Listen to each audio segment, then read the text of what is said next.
रवायती सियासतदाननि में अहलियत नाहे जो उहे मसइलनि खे मुंहुं ॾेई सघनि। रुॻो हिकु जमात आहे जेका 3 नस्लनि खां अवाम जी नुमाइंदगी करे रही आहे। ॿियूं सभु जमातूं अशराफिया जी नुमाइंदगी कनि थियूं। पीपी अवाम खे अकेलो नथी छॾे सघे।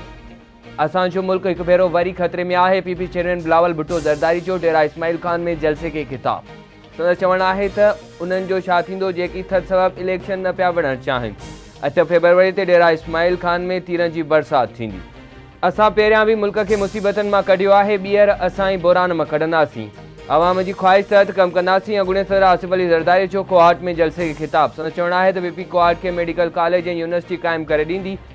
संदसि पहिरियों ऐलान उहो आहे त हितां जो रस्तो ठाराईंदासीं।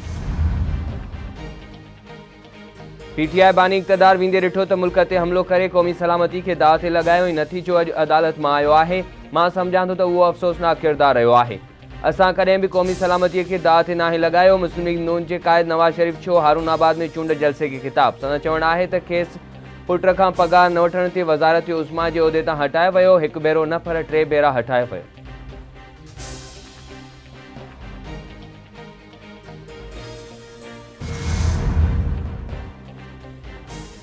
शहीद मोहतरमा बेनज़ीर भुट्टो जी न्याणी आसवा भुट्टो ज़रदारी इलेक्शन मुहिम के सिलसिले में बदी आमद। डीसी चौक ते शानदार आजियां गुलनि जी वर्का। आसवा भुट्टो ज़रदारी जी मंदरा हाउस आमद। बदीन जे पार्टी अॻवाननि सां इलेक्शन के सिलसिले में गॾिजाणी।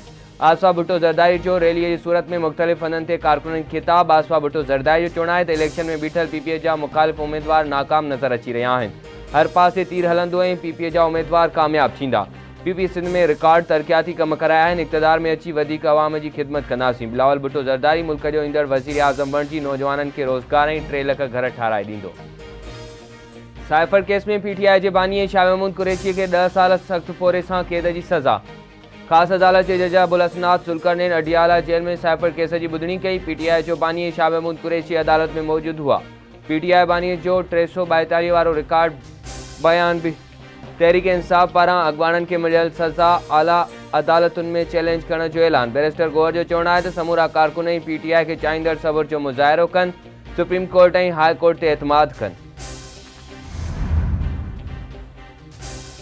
पीपी अॻवान सर शीला महमूद जो साइफर केस जे अदालती फ़ैसिले ते रद्द अमल। संदसि चवणु आहे त पीटीआई जे बानी संदसि साथियुनि मुल्क जी सलामतीअ खे दाव ते लॻायो। पाकिस्तान आहे त असां सभु आहियूं। बिलावल भुट्टो ज़रदारी पूरे मुल्क जे वोटरनि वटि वञी रहियो आहे। उहा सुठी ॻाल्हि आहे।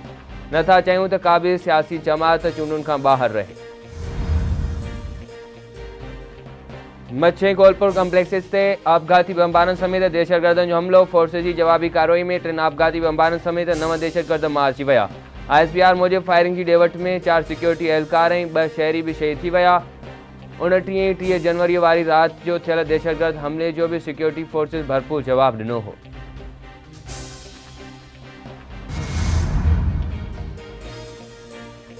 ऐं लाड़काने जे न्यू शहबाज़ कॉलोनी में हथियारबंद दुकानदार खां 15 लख रुपया फुर करे फरार थी विया। बाक़ी खिलाफ़ दुकानदारनि ऐं शहरनि जो रतो देरो रोड ते धरणो। पुलिस खिलाफ़ सख़्त नारेबाज़ी।